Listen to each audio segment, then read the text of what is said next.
في الكلام على كفر مانع الزكاة، والصحابة لم يقولوا هل أنت مقر بوجوبها أو جاحد لها، وهذا لم يعهد عنه الخلفاء والصحابة، بل قال الصديق لعمر رضي الله عنهما: والله لو منعوني عقالا أو عناقا كانوا يؤدونها إلى رسول الله صلى الله عليه وسلم لقاتلتهم على منعه. فجعل المبيح للقتال مجرد المنع لا جحد الوجوب. وقد روي أن طوائف منهم كانوا يقرون بالوجوب لكن بخلوا بها، ومع هذا فسيرة الخلفاء فيهم جميعهم سيرة واحدة، وهي مقاتلتهم وسبي ذراريهم وغنيمة أموالهم والشهادة على قتلاهم بالنار، وسموهم جميعهم أهل الردة. وكان من أعظم فضائل الصديق رضي الله عنه عندهم أن ثبته الله تبارك وتعالى على قتالهم ولم يتوقف كما توقف غيره، كما توقف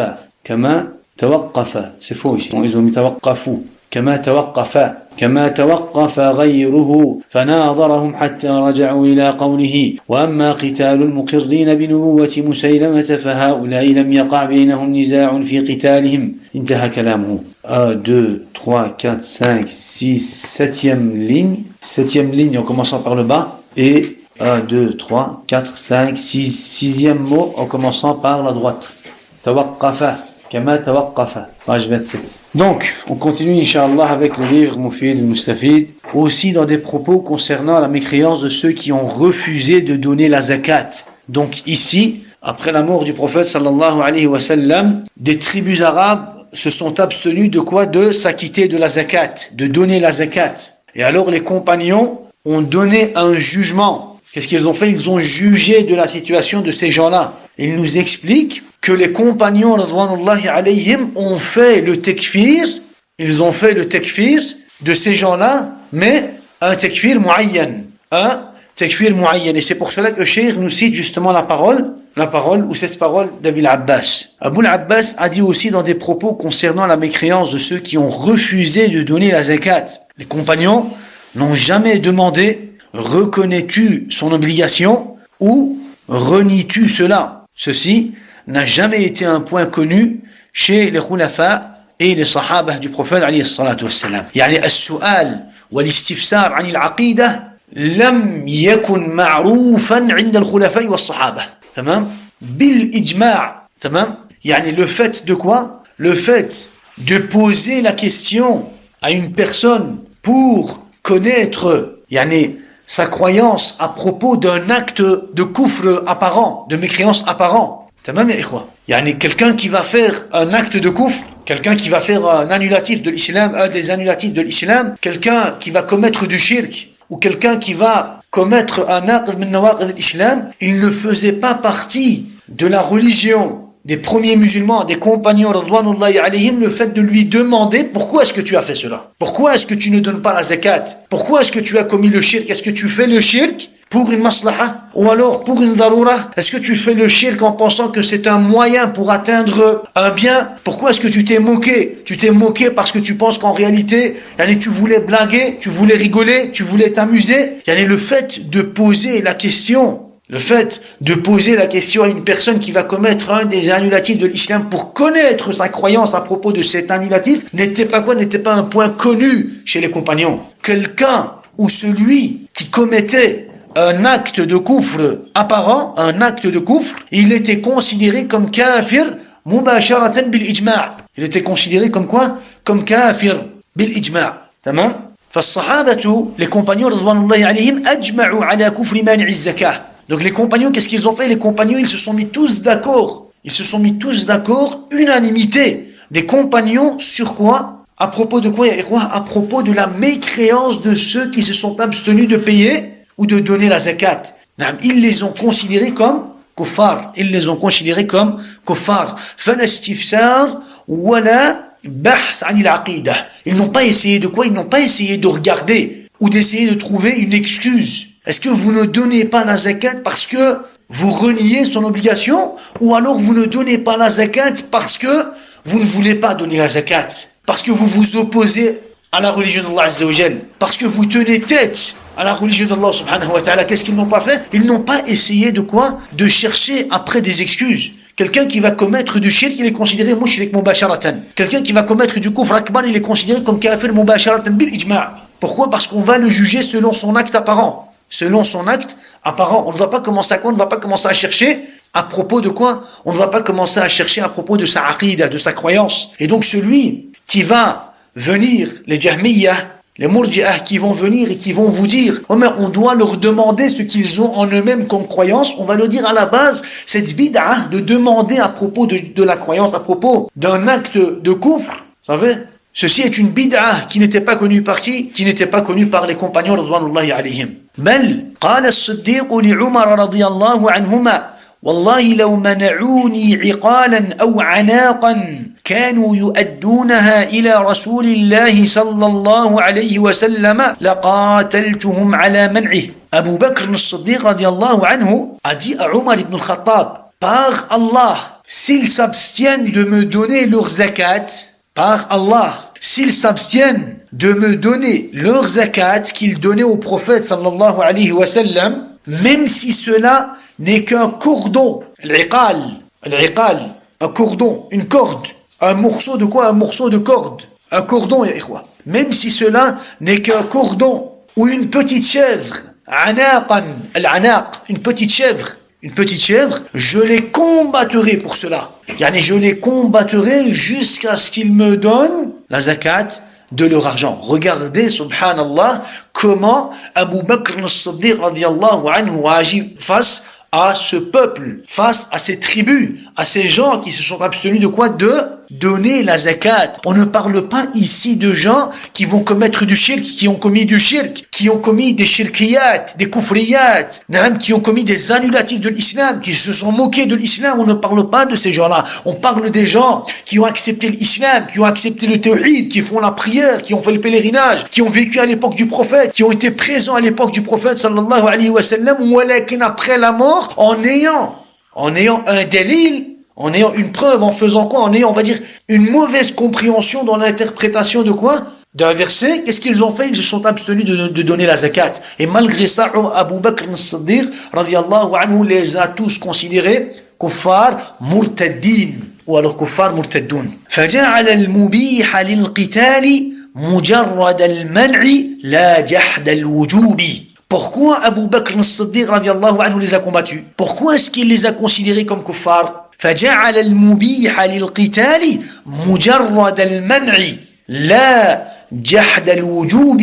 Ce qui a autorisé Abu Bakr al-Siddiq à les combattre et à les considérer comme murtaddin a été leur simple refus de donner la zakat, de la verser, de s'acquitter de la zakat, et non pas le fait de renier son obligation. Ce qui a autorisé Abu Bakr al-Siddiq à les combattre a été leur simple refus de donner la zakat et non pas le fait de renier son obligation. Yani Abu Bakr al-Siddiq ne les a pas combattus parce qu'ils ont soi-disant renié l'obligation de la zakat. Non, ils n'ont pas renié l'obligation de la zakat. Au contraire, ils acceptaient l'obligation de la zakat. Ils acceptaient que la zakat est un des piliers de l'islam. Walakin, ils avaient en eux-mêmes une mauvaise compréhension à cause d'une mauvaise interprétation, ce qu'on appelle at-ta'wil. Ils avaient comme argument le verset suivant: khudh min amwalihim sadaqatan. Khudh min amwalihim sadaqatan. Allah Azza wa Jalla dit au prophète: khudh min amwalihim sadaqatan. Prends de leur argent, une sadaqa, la zakat. Prends de leur argent. Donc qu'est-ce qu'ils ont dit? Allah Azza wa Jalla a ordonné au prophète alayhi salatu wassalam en lui disant: prends, et donc cet ordre n'est valable que pour le prophète. Il n'y a que le prophète qui peut prendre. Est-ce qu'ils ont une preuve ou pas? Ils ont une preuve. Walakin, yani une preuve du Coran. C'est même pas qu'ils ont une preuve, on va dire, d'un hadith faible, ou alors un argument qui est basé sur la logique, un argument qui est basé sur le maslaha, le mafsada, un argument, ou alors une parole d'un zindiq, non, ou une fatwa, non. Ils ont un dalil du Coran. Mais, qu'est-ce qu'ils ont fait? Ils l'ont mal interprété. Et à cause de leur mauvaise interprétation du verset, qu'est-ce qu'ils ont fait? Ils sont tombés dans le kufr. Et lorsqu'ils sont tombés dans le kufr, Abu Bakr al-Siddiq radiallahu anhu les a combattus. Et quand je dis qu'ils sont tombés dans le kufr, ils sont tombés dans le kufr seulement en s'abstenant de quoi? De donner la zakat. Ils n'ont pas commis de shirkiyat et de kufriyat. Donc, que dire de ces gens-là aujourd'hui qui commettent le shirkiyat ou le kufriyat, et puis d'autres qui vont venir prendre leur défense en disant « Ouais, mais faut quand même leur demander. » Subhanallah. Donc Abu Bakr as-Siddiq radiallahu anhu, qu'est-ce qu'il a fait? Il a jugé de ces gens-là selon leur apparence. Ala amrin zahir. Abu Bakr as-Siddiq radiallahu anhu allaqa al-hukma ala amrin zahirin. ولم يعلقه على أمر باطن. Qu'est-ce que ça veut dire? Abu Bakr as-Siddiq radiallahu anhu a donné ce jugement. Abu Bakr as-Siddiq radiallahu anhu a donné ce jugement par rapport à quoi? Par rapport à une application visible, apparente. Quelle est cette application? Ils s'abstiennent de donner la zakat. Ils refusent de payer la zakat. Donc Abu Bakr as-Siddiq radiallahu anhu n'est pas revenu.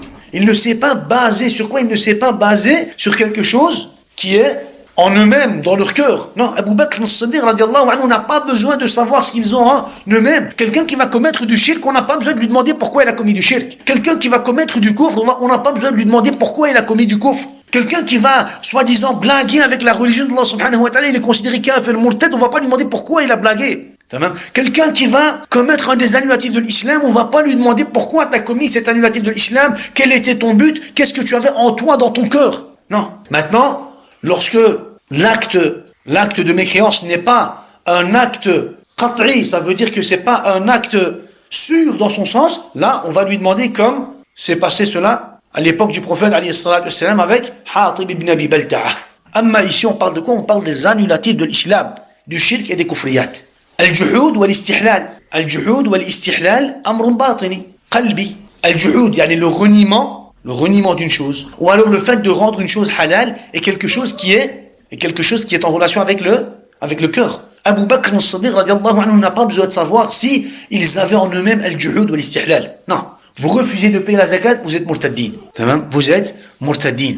Des savants ont donné par exemple l'exemple de celui qui va dire ana muqirrun bis-salah wa biwujubiha lakin lan usalliya. Les savants ont donné comme exemple celui qui va dire ana muqirrun bis-salati wa biwujubiha lakin lan usalli. J'accepte l'obligation de la prière. J'accepte la prière comme un des piliers de l'islam et l'obligation de la prière, mais en aucun cas je ne veux prier. Les ulama ont dit Hada kafirun. Et sa parole n'est qu'une simple prétention, un mensonge. Amaluhu yukadhibu qawlahu. Ou alors par exemple, l'exemple que les murji'ah rapportent un peu plus souvent, quelqu'un qui va jeter par exemple al-mushaf, qui va rabaisser, dénigrer al-mushaf, qui va rabaisser al-Qur'an al-Karim, al-mushaf, et puis qui va dire moi, je témoigne que le Coran, kalamullah tabaraka wa ta'ala, je témoigne que le Coran est le livre d'Allah subhanahu wa ta'ala. On va lui dire, même si tu témoignes que le Coran est le livre d'Allah subhanahu wa ta'ala, haq dans ses paroles et haq dans ses sens, tu es toi kafir bi ijma' al-muslimin. Tu es toi kafir bi ijma' al-muslimin wa amaluka yukadhibu qawlak. Mais, chez les Jahmiyyah, qu'est-ce qu'il faut faire? Il faut lui demander. Attention, on doit d'abord lui demander. Avant de faire son takfir. Et même quand tu vas lui demander, on va quand même pas faire son takfir. Ça, c'est chez les Jahmiyyah. On doit lui demander, quand tu as jeté, toi, le mushaf dans de l'impureté, ou quand tu as dénigré le Qur'an al-Karim, quand tu as rabaissé le Qur'an al-Karim, quand tu as commis cet acte de kufr, est-ce que tu avais en toi l'istihlal? Est-ce que tu avais en toi le juhud? Est-ce que tu avais en toi du kufr? Est-ce que tu avais en toi la volonté de rabaisser le Qur'an al-Karim? S'il dit non, on ne peut pas faire son takfir. Que dit les Jahmiyyah? Qu'est-ce qu'on va leur dire? Celui qui a jeté le mushaf, qui a rabaissé le mushaf, il est lui kafir, et celui qui ne va pas faire son takfir, lui aussi il est considéré comme kafir. Ou alors, par exemple, l'exemple de celui qui va dire Ashhadu anna Muhammadan Rasulullah. Ashhadu anna Muhammadan Rasulullah. Celui qui va dire je témoigne que Muhammad est l'envoyé d'Allah subhanahu wa ta'ala. Thumma yastahzi'u bihi. Après, qu'est-ce qu'il va faire? Il va se moquer. Il va se moquer du prophète alayhi salatu wassalam. On va lui dire Anta kafirun bi ijma' al-muslimin. Bil ijma'. Tu es toi mécréant, kafir bi ijma' al-muslimin. Bi ijma' al-muslimin. Wa amaluka yukadhibu qawlak. Même si tu témoignes que Muhammad est l'envoyé d'Allah subhanahu wa ta'ala, le fait que tu t'es moqué de lui nous prouve qu'en réalité tu n'as pas de foi et que ta foi est une simple prétention. Ta parole n'est qu'une simple prétention. Mais par contre, chez les Murji'ah ou chez les Jahmiyyah, comme on l'a dit, il est musulman tant qu'il ne fait pas cet acte avec son cœur. Tant qu'il ne fait pas cet acte avec son cœur. Mais comment est-ce qu'on va savoir ce qu'il a en lui dans son cœur? Dans la religion, dans l'islam, les jugements sont basés sur l'apparence. C'est par rapport aux actes, aux paroles, qu'on va juger par rapport au jugement d'Allah subhanahu wa ta'ala. Mais en réalité, ya ikhwa, les premiers Jahmiyyah, comme je l'avais déjà expliqué une fois, les premiers Jahmiyyah étaient beaucoup mieux que les Jahmiyyah de notre époque. Les Jahmiyyah de notre époque. Pourquoi? Parce que les Jahmiyyah de notre époque, qu'est-ce qu'ils font? Les Jahmiyyah de notre époque veulent savoir absolument ce qu'il avait en lui dans son cœur. S'il avait al-istihlal, s'il avait al-juhud, s'il avait en lui dans son cœur du kufr, pour pouvoir soi-disant faire son takfir. Mais les premiers Jahmiyyah, eux, qu'est-ce qu'ils disaient? Ils disaient, on va le considérer mécréant. Les premiers Jahmiyyah disaient à propos de celui qui va commettre un acte de kufr, on va le considérer mécréant, mais pas pour l'acte. Pas pour l'acte. Pourquoi? C'est par rapport à quoi que les Jahmiyyah jugent de l'islam de la personne? At-tasdir, la croyance. Donc, automatiquement, la mécréance, c'est encore une fois par rapport à quoi? Par rapport à la croyance. Mais, la différence, c'est que les premiers Jahmiyyah disaient, nous, on va le considérer kafir. Et lorsqu'ils étaient face aux savants d'Ahl al-Sunnah wal Jama'a. Chez les savants d'Ahl al-Sunnah wal Jama'a, t'as commis le shirk, t'as commis un acte de kufr apparent, khalas. Bil-zahir, t'es kafir, bil-ijma', khalas. De ton acte, tu es kafir. Eux, qu'est-ce qu'ils ont dit? Ils ont dit non. Nous, on va le considérer kafir. Chauffe, ils le considèrent quand même kafir. C'est pour ça que je dis à la base, quand vous débattez avec ces gens-là, dites-leur juste ramène une parole même d'un Jahmi. Par rapport à ce que tu dis toi. Ramène-moi même la parole d'un Jahmi qui dit que celui qui va faire du shirk akbar, il est musulman. Eux disaient à la base, on va le considérer comme kafir, mais pas selon son acte. Et alors, comment est-ce que vous allez le considérer comme kafir, si c'est pas par rapport à l'acte? Qu'est-ce qu'ils ont dit? Ils ont dit, puisque c'est les premiers, son acte de kufr, de mécréance, nous montre qu'en réalité, dans son cœur, il n'a pas l'iman. Et donc, c'est pour cela qu'on va faire son takfir. Donc, qu'est-ce qu'ils vont faire? Ils vont tourner en rond, ils vont faire une boucle, jusqu'à venir pointer du doigt la croyance, le cœur, al-juhud, al-istihlal, al-muhim, al-kufr, al-batini. Mais en fait, ils vont quand même le considérer comme quoi? Ils vont quand même le considérer comme kafir. Les premiers Jahmiyyah, ils vont le considérer, celui qui va commettre du kufr akbar ou du shirk, ils vont quand même le considérer comme kafir. Mais qu'est-ce qu'ils vont dire? On ne va pas le considérer kafir par rapport à son acte. On va le considérer kafir par rapport à sa croyance. Mais comment est-ce que vous allez faire cela? S'il a commis un acte de mécréance, cela nous prouve qu'en réalité, dans son cœur, il n'a pas l'iman. Alors on va leur dire, les savants d'Ahl al-Sunnah wal Jama'a leur ont dit, mais vous n'avez pas besoin de revenir vers la croyance. Vous devez tout simplement vous suffire de quoi? De l'acte apparent, de l'acte de kufr apparent. Alors, qu'est-ce qu'ils ont fait? Ils ont divergé avec les savants d'Ahl al-Sunnah wal Jama'a à propos de ce sujet. Pourquoi? Parce que ils doivent revenir vers l'iman, ils doivent revenir vers le cœur. Ils doivent revenir vers le cœur parce que chez eux, la foi, c'est dans le cœur. La mécréance, c'est dans le cœur. Mais les Jahmiyyah d'aujourd'hui, khalas, qu'est-ce qu'ils ont fait? Ils ont retourné la règle de leurs ancêtres. Et ils n'ont même pas compris en réalité la règle de leurs ancêtres. Et qu'est-ce qu'ils ont fait? Ils ont rendu le kafir muslim, le mushrik muslim, le mustahzi bid-din muslim. Subhanallah al-azim, subhanallah al-azim. وقد روي أن طوائف منهم كانوا يقرون بالوجوب لكن بخلوا بها ومع هذا فسيرة الخلفاء فيهم جميعهم سيرة واحدة وهي مقاتلتهم وسبي ذراريهم وغنيمة أموالهم والشهادة على قتلاهم بالنار وسموهم جميعهم أهل الردة Il a été rapporté que certains parmi les tribus qui se sont abstenus de donner la zakat, il a été rapporté que certains parmi eux reconnaissaient l'obligation de la zakat. Ils reconnaissaient l'obligation de la zakat, mais qu'ils ne la versaient pas par avarice. Ils ne veulent pas payer la zakat, mais ils ne payaient pas la zakat par avarice. Ça veut dire quoi? Ça veut dire qu'ils acceptaient l'obligation. Il y avait un groupe de murtaddin, après la mort du prophète sallallahu alayhi wa sallam, un groupe qui acceptait l'obligation de la zakat, mais qui ne payait pas par avarice. Malgré cela, la position des califes envers eux tous, sans faire de distinction, a été la même.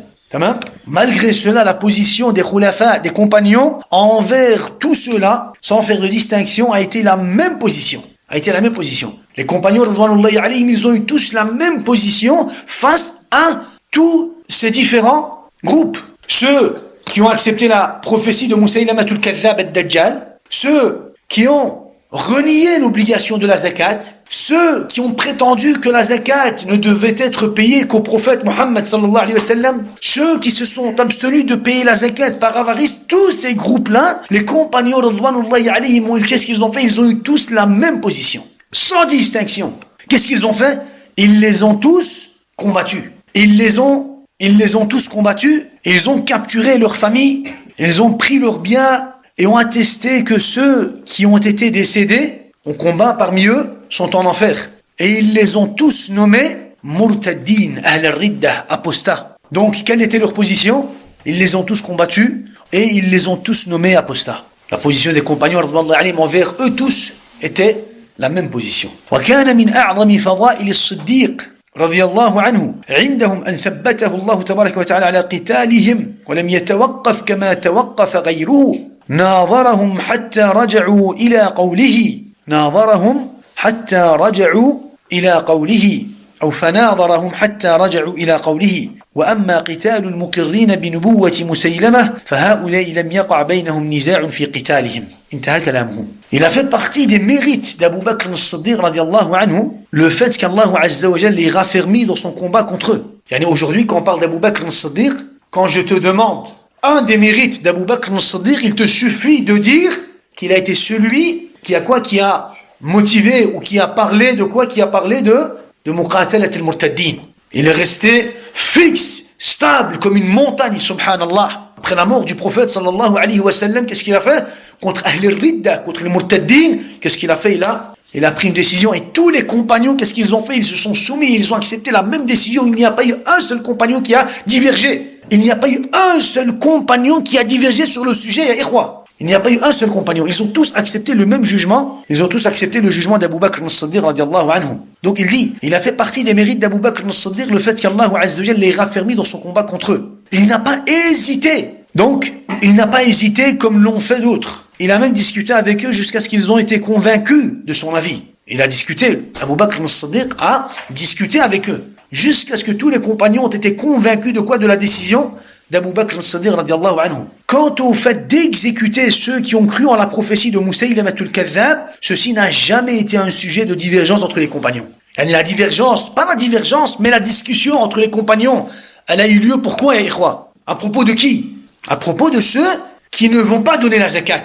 Mais à propos des murtaddin qui ont suivi Musaylama al-Kadhdhab, d'office, il n'y a pas de discussion à propos de ces gens-là. Il n'y a pas de discussion. Ils ont cru en la prophétie de Musaylama al-Kadhdhab, ils ont commis un acte de kufr apparent, khalas, kuffar, murtaddin, mubasharatan. Mubasharatan, tous les compagnons sont d'accord. Ici, la discussion, elle a lieu à propos de ceux qui vont accepter l'obligation de la zakat et qui ne vont pas la donner. Et qui ne vont pas la donner. Ceux qui ont renié la zakat d'office. D'office, il n'y a pas de discussion. Il n'y a pas de quoi? Il n'y a pas de discussion. فهناك طائفتان طائفة منعت الزكاة كفرهم الصحابة وقاتلهم كفرهم الصحابة وقاتلوهم لا إقامة حجة ولا استفسار عما في نفوسهم. Donc on a, en réalité, on peut dire deux groupes. On a deux groupes. Chauffe. On a deux groupes. Le premier groupe va s'abstenir de payer la zakat.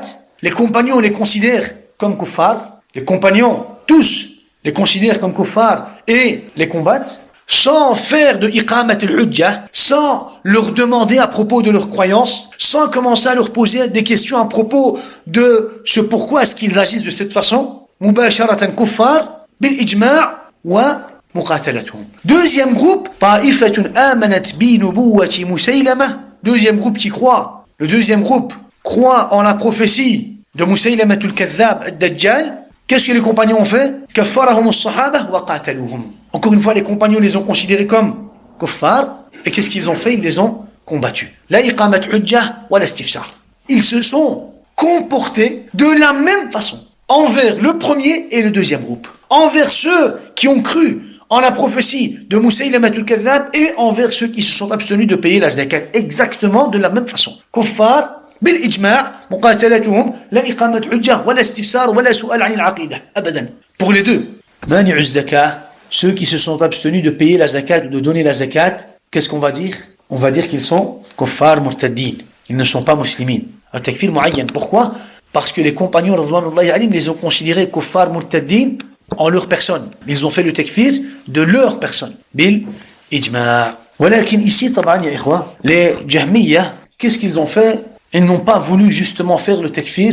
Ils se sont abstenus de faire le takfir du mu'ayyan pour ne pas faire le takfir des mushrikins, ya ikhwa. Les Jahmiyya se sont abstenus de faire le takfir du mu'ayyan pour ne pas être obligés de faire le takfir des mushrikines. Parce que dans le takfir des mushrikines, qu'est-ce qu'il y a? Il y a le takfir de ces mushrikines, mais en personne. Alors qu'est-ce qu'ils ont fait? Ils se sont abstenus de faire le takfir du mu'ayyan. Ils n'ont pas accepté le takfir du mu'ayyan. Ils ont dit le takfir qui existe dans l'islam, c'est le takfir naw'i, c'est pas le takfir mu'ayyan. Pourquoi? Parce qu'ils ne veulent pas arriver à faire le takfir des mouchriquins. Et parce qu'ils ne veulent pas aussi, deuxièmement, parce qu'ils ne veulent pas aussi appliquer correctement, parfaitement, le désaveu de ces mouchriquins. Si tu ne fais pas, toi, le takfir de ces mouchriquins, il est tout à fait normal que tu ne vas pas pouvoir te désavouer de ces mouchriquins. Tu ne vas pas pouvoir appliquer al-bara'a parfaitement, correctement. En plus de cela, troisièmement, ils n'ont pas voulu faire le takfir du mu'ayyan. Pourquoi? Parce qu'ils n'ont pas voulu témoigner de ceux qui vont mourir sur le shirk et le kufr qu'ils font partie des gens de l'enfer. Des gens de l'enfer. Lorsqu'on juge une personne qu'elle est kafira, mécréante, on juge aussi en parallèle qu'elle fait partie des gens de l'enfer. Qu'elle fait partie aussi des gens de l'enfer. Donc ils n'ont pas fait le takfir du mu'ayyan. Pourquoi? Tout d'abord parce qu'ils ne veulent pas faire le takfir du mu'ayyan. Deuxièmement parce que s'ils font le takfir du mu'ayyan, ils devront faire le désaveu al-bara'ah min al-mushrikin. Et ça, ils ne veulent pas le faire. Pourquoi? Parce que ça ne les arrange pas. Et troisièmement, ils n'ont pas accepté le takfir du mu'ayyan pour ne pas juger de ces gens-là qui font partie des gens de l'enfer. Parce que s'ils jugent de ces gens-là qui font partie des gens de l'enfer, tout va changer. Qu'est-ce qu'ils vont faire? Ils vont bouleverser leur croyance. Ils vont bouleverser leur croyance. Et alors, qu'est-ce qu'ils ont dû faire? Ils ont dû transformer tout le shirk, toutes les applications de shirk qui vont se faire avec les actes et les paroles, ils ont dû transformer tout cela en quoi? En ce qu'on appelle al-shirk al-amali, ou bien al-kufr al-amali, qui ne fait pas sortir de quoi? De l'islam. Pourquoi? Parce que ça ne touche pas la croyance. Ils ont dû transformer tout le shirk, et c'est pour cela qu'aujourd'hui, écoute bien ça, je te résume et je te donne une étiquette pour que tu fasses la distinction, pour que tu reconnaisses directement un jahmi. S'il te prononce kufr amali, s'il te dit non mais ça c'est kufr amali, khalas, ça voudrait dire que devant toi tu es un jahmi ou un murji, tamam, al-muhim, un mushrik, un zindiq, tamam. S'il te dit non mais ça c'est du kufr amali, ça c'est du shirk amali, khalas, ça voudrait dire que qu'est-ce qu'il fait? Il limite la foi dans le cœur. Donc le fait que tu appliques, ou le fait qu'un homme va appliquer le kufr avec ses membres ou avec sa langue, n'a aucune répercussion sur sa foi et sur son iman. Et c'est pour cela qu'ils vont dire, attends, non, ça c'est kufr amali, ça c'est shirk amali. Subhanallah. Pour pouvoir se détacher du takfir, du mu'ayyan, pour pouvoir renier, pour pouvoir mettre à l'écart, pour pouvoir écarter, enlever le takfir du mu'ayyan de l'islam, qu'est-ce qu'ils ont dû faire? Ils ont dû limiter le kufr dans la croyance. Et toutes les applications visibles, apparentes de kufr, qu'est-ce qu'ils ont dit? Kufr amali. Et chez eux, le kufr amali est toujours considéré comme du kufr asghar.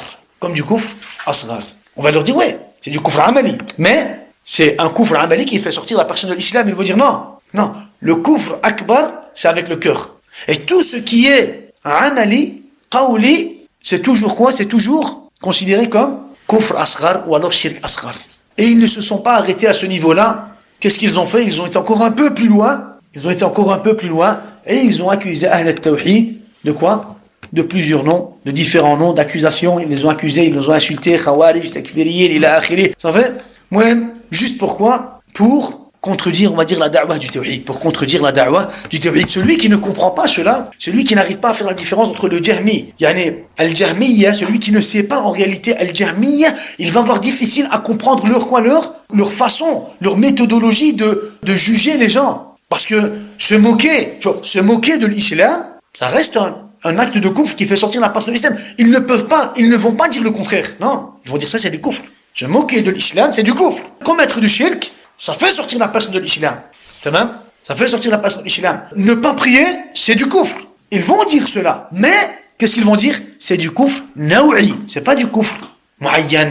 C'est du kufr naw'i. Alors, on va appeler ces actes-là comme du kufr, mais lorsqu'on va avoir quelqu'un qui va commettre ces actes, on ne va pas le nommer kafir. Mais pour comprendre toute cette méthodologie ou alors toute cette déduction, subhanallah, tu dois savoir cela. Tu dois savoir et comprendre ce que je viens de citer. Et taban, ils ne se sont pas encore une fois arrêtés à ce niveau-là, ils ont été encore plus loin. Qu'est-ce qu'ils ont fait? Ils ont minimisé, quoi? La gravité du shirk et des nawaqid de l'islam.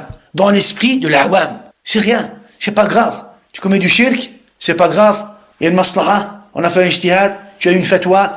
nawaqid al-islam, c'est pas grave. Ils ont été encore plus loin. Ils se sont déjà moqués de Ahl al-Tawhid, ils ont insulté Ahl al-Tawhid, ils ont rabaissé, ils ont voulu arrêter la da'wa du Tawhid. Ils ont voulu arrêter la da'wa du Tawhid. Mais en plus de cela, ils ont été encore plus loin. Qu'est-ce qu'ils ont fait? Ils ont, subhanallah, enlevé de l'esprit de ces gens-là, de la masse, quoi? Le fait d'avoir peur de commettre un kufr, ou le fait d'avoir peur de commettre un shirk. Aujourd'hui, les gens commettent le shirk, ils disent, ouais, mais voilà, on doit le faire parce que on devait le faire. Parce qu'on nous a demandé de le faire, parce que, apparemment, c'est pas grave. Subhanallah. Subhanallah. Pourtant, il y a bien longtemps, des gens qui n'ont pas forcément fait des études, quand tu leur disais tout simplement shirk, kufr, ça allait quoi? Ça allait stopper. Ils avaient peur. Même s'ils n'étaient pas convaincus, ou même s'ils ne partageaient pas, on va dire, même s'ils n'avaient quand même pas en eux-mêmes la bonne croyance, ils avaient quoi? Ils avaient peur de commettre du kufr et du shirk. Voilà qu'aujourd'hui, qu'est-ce qu'ils ont fait? Ils ont banalisé. Ils ont banalisé le shirk et le kufr. Hadi. C'est devenu hadi. Et toi, t'es devenu quoi? Et toi, t'es devenu justement celui qui est anormal. Toi, t'es devenu l'étranger, le gharib, le rejeté, l'exclu. Taban, l'exclu par rapport à eux. Ou sinon, alhamdulillah, qu'on est des ghuraba. Alhamdulillah qu'on est des ghuraba. Alhamdulillah ala kulli hal. Donc, ya ikhwa, lorsqu'on juge d'une personne qu'elle est mécréante, qu'est-ce qu'on fait? On juge aussi que cette personne est en enfer. Taban wa hisabuhu ala Allah, c'est encore autre chose. Allah subhanahu wa ta'ala va le juger yawm al-qiyamah par rapport à quoi? Par rapport à son batin et à son zahir. Nous, quand on dit qu'il est kafir et qu'il est en enfer, on dit cela par rapport à quoi? Par rapport à son zahir. Par rapport à son zahir. Amma le jugement qu'on va lui donner, c'est ce qu'on appelle l'islam al-hukmi. L'islam al-hukmi. Amma al-haqiqa, c'est Allah subhanahu wa ta'ala qui le sait. S'il est mort sur le kufr, il est en enfer. Et c'est pour cela qu'Abu Bakr al-Siddiq, radiyallahu anhu, qu'est-ce qu'il avait fait? Abu Bakr al-Siddiq, lorsqu'il a combattu les murtaddin, il leur a dit, vous devez témoigner que vos morts sont en enfer. Et témoigner que nos morts sont au paradis. Amma, est-ce qu'il pouvait y avoir, on va dire, est-ce qu'il peut y avoir un musulman dans son apparence, mais hypocrite, on va dire en lui-même? Bien sûr, ça ne regarde pas. Ce qu'on va regarder, c'est quoi? C'est l'apparence, al-zahir.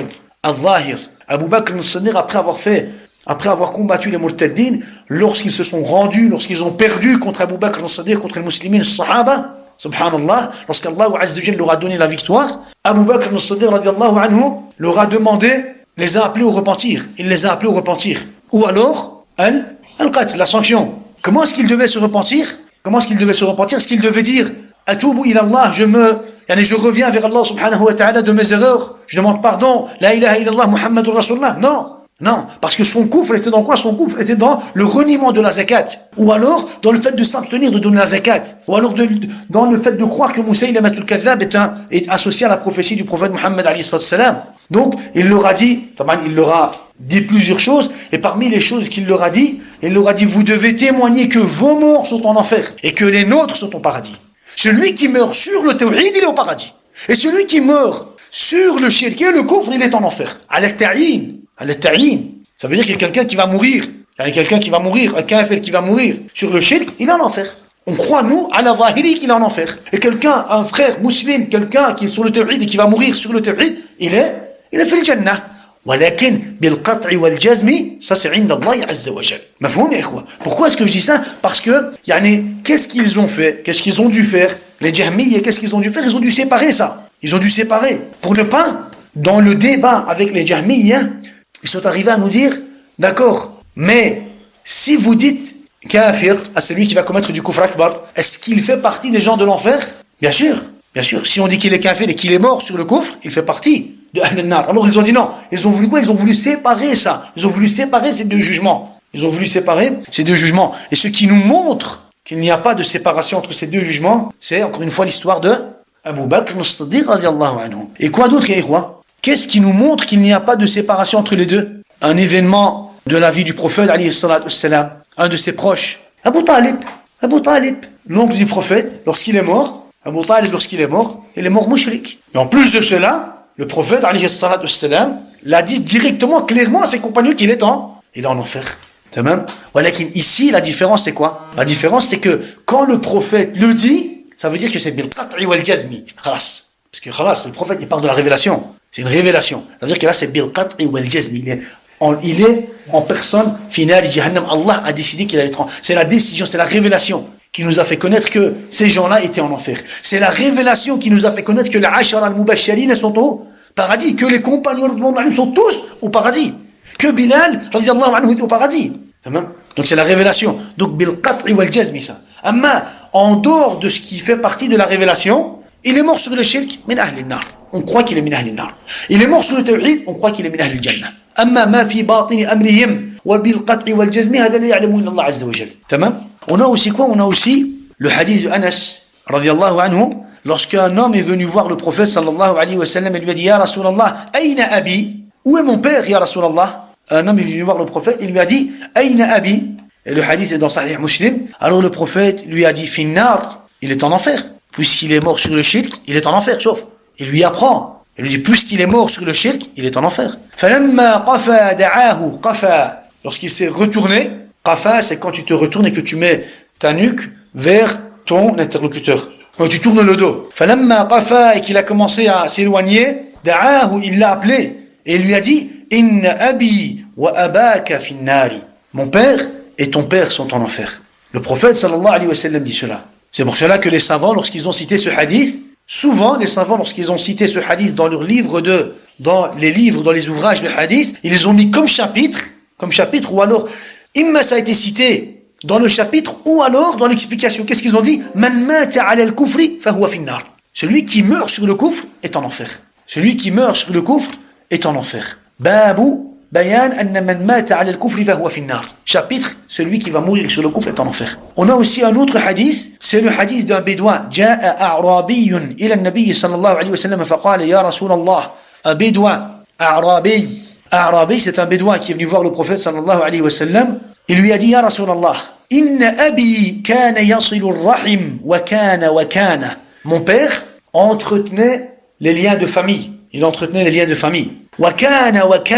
Il était comme ça. Il faisait des bonnes choses. Fa ayna huwa? Où est-ce qu'il est? Alors le prophète sallallahu alayhi wa sallam lui dit, finnar. Qala fa ka'annahu wajada min dhalika. Alors le transmetteur du hadith, le compagnon dit, ka'annahu wajada min dhalika. Comme si ça l'avait un peu attristé. Fa qala ya Rasulallah, fa ayna abuka? Ya Rasulallah. Et donc, ton père, où est-il?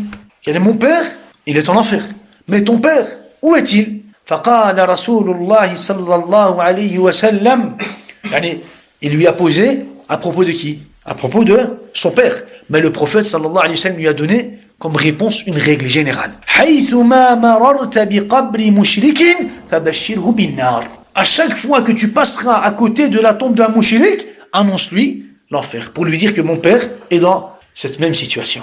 Subhanallah al-azim. حيثما مررت بقبر مشرك فبشره بالنار. À chaque fois que tu passeras à côté de la tombe d'un mushrik, annonce-lui l'enfer. قال فأسلم الأعرابي بعد.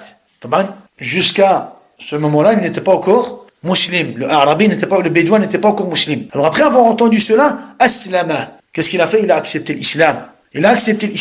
وكان يقول لقد كلفني رسول الله صلى الله عليه وسلم ما مررت بقبر كافر إلا بشرته بالنار. Le prophète sallallahu alayhi wa sallam m'a donné comme tâche, à chaque fois que je vais passer à côté de la tombe d'un mushrik, qu'est-ce que je vais faire? Je vais lui annoncer la nouvelle de l'enfer. Ce hadith a été cité dans Sunan ibn Majah. Le hadith il est sahih. La réponse du prophète nous montre que cette règle est une généralité pour ou sur tous les mushrikines. Al-Muhim, on se suffit de ce qu'on vient de citer, Inch'Allah. بارك الله فيكم وجزاكم الله خيرا وسبحان ربك رب العزة عما يصفون وسلام على المرسلين والحمد لله رب العالمين.